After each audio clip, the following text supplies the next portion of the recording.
ও ভাই সাহাব, BSNL telecom সংস্থার বড় একটি আপডেট চলে এসেছে, যেখানে দেখাচ্ছে যে ইতিমধ্যে 4G লঞ্চ হয়ে গেছে। আর আপনারা এখন বলতে পারেন যে ওই আমাদের এলাকায় তো 4G পাচ্ছে না, 3Gটাই তো ঠিক মতন চলে না, 3Gর নেটওয়ার্কটাই ঠিক মতন পায় না, আর সেখানে আবার নাকি 4G লঞ্চ হয়ে গেছে। আমাদের এলাকাতেও 2G চলছে, মানে কলটা করা যাচ্ছে ঠিকঠাক, কিন্তু নেট চালাতে গেলেই প্রবলেম। কারণ হচ্ছে 4G পাচ্ছে না। 4G পাবে কী করে? নেটওয়ার্ক তো নেই। ঠিক আছে, নেটওয়ার্ক টাওয়ার লাগাতে হবে, তাহলেই এই প্রবলেমটা সলভ হতে পারে। আর অফিসিয়ালিভাবে জানানো হচ্ছে যে ইতিমধ্যে 25,000 টাওয়ার লাগানো কমপ্লিট হয়ে গেছে।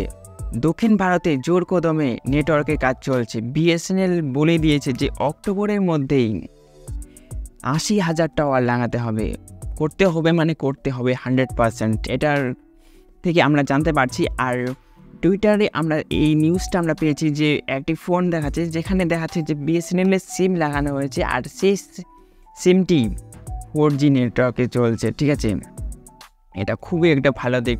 তো আস্তে আস্তে করে আসছে, আমাদের ওয়েস্ট বেঙ্গলেও চলে আসবে। কিছু কিছু এলাকাতে ওয়েস্ট বেঙ্গলের মধ্যেও আমরা দেখতে পাচ্ছি যে 4G পাচ্ছে, ভালো স্পিড পাচ্ছে বেশ কিছু এলাকায়। হ্যাঁ, এই মুহূর্তে আমি এইটুকু বলতে পারি যে আর বেশি দিন দেরি নেই, খুব তাড়াতাড়ি আসতে চলেছে। আপনার এলাকাতেও পাবে, আমাদের এলাকাতেও পাবে 4G, তো হারমোনাইজ পাবে। ঠিক আছে, আর 4G 5G একসাথেই আসতে পারে, কিছুদিন অন্তরের মধ্যেই আপনারা দেখতে পাবেন। ঠিক আছে, হতে পারে এই 3-4 মাসের মধ্যেই 4Gটা লঞ্চ হয়ে যাবে মানে আমাদের এলাকাতে। আর কিছুদিন পরে, অর্থাৎ 6-7 মাস পরেই আমরা 5G দেখতে পাবো 100%। ভাই, অফিসিয়ালিভাবে আমরা দেখতে পাচ্ছি। আর বিএসএনএল সেলফ কেয়ার নামে একটা অ্যাপস আছে, সেই অ্যাপসের মধ্যে আমরা দেখতে পাচ্ছি যে 4G ভাই লঞ্চ হয়ে গেছে, সেখানেও একটা আমরা ব্যানার দেখতে পাচ্ছি। তো খুবই একটা ভালো দিক। তাহলে বিশ্বাস হচ্ছে তো? আমরা টুইটারে দেখলাম।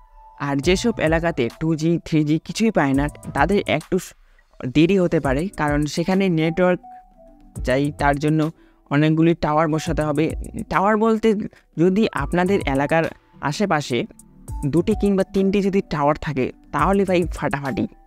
আর একটি বিশেষ কথা, এই কথাটি আমাকে বলতেই হতো, আপনি যদি চান যে আপনার প্রাইমারি সিমটি বিএসএনএলে পোর্ট করবেন, পোর্ট করার আগে অবশ্যই দেখবেন যে আপনাদের এলাকাতে ঠিকমতো নেট চলে তো, কল করা যায় তো। সিমটি যদি বন্ধ হয়ে থাকে, তাহলে আপনি কোনো কাজই করতে পারবেন না।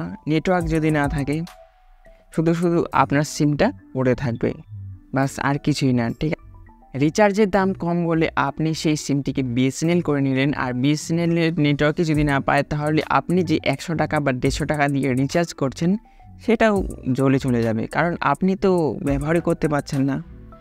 তার জন্য আমি বলবো যে আপনি একটা অন্য একটি সিম কিনুন, নতুন সিম কিনুন, অথবা আপনার আশেপাশে আপনার এলাকাতে কেউ না কেউ তো বিএসএনএলের সিম ইউজ করবে, দেখুন যে কেমন সার্ভিস দিচ্ছে, তারপর চিন্তা করবেন যে আপনার সিমটিকে বিএসএনএল করবেন কি করবেন না। ঠিক আছে, তো আমিও একটা বিএসএনএলের সিম কিনব, সেখানে আমরা দেখব যে আসলে কি নেট চলে কি চলে না, কল করা যায় কি যায় না, কোনো নয়েজ আসছে কি না। হ্যাঁ, আমি নিউজগুলোতে দেখছি যে কল করা যাচ্ছে, কিন্তু পিছন দিক থেকে একটা নয়েজ আসছে। আর আপনাদের এলাকায় অলরেডি যদি 4G চলে আসে, ভাই 4G নেটওয়ার্ক পায়, তাহলে তো নয়েজ আসার কোনো চান্সই নেই। আগেকার জামানা, ঠিক আছে, 10 বছর আগেকার, 2010 সালে 2005 সালে হতো সেটা, কিন্তু বর্তমানে ভাই একদম ক্লিয়ার। ঠিক আছে, তো দেখা যাক কতদিন লাগছে। আমার মনে হয় যে অক্টোবরের শেষেই নভেম্বরের শুরুর দিকেই সব জায়গায় চলে আসবে। কিছু কিছু এলাকায়, যেগুলো মেন প্রপার জায়গাগুলোতে চলে আসবে।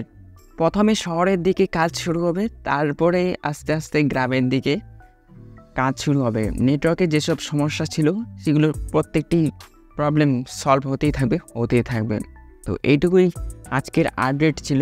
তো কেমন লাগলো, আর আপনার সিমটি কি বিএসএনএল করবেন, অবশ্যই নিচে কমেন্টে জানাবেন। ভালো থাকবেন, সুস্থ থাকবেন, আর সবসময় হাসি খুশি থাকবেন। আর বিএসএনএলের কোনো যদি বড় আপডেট আসে, অবশ্যই আপনাদেরকে জানিয়ে দেওয়া হবে।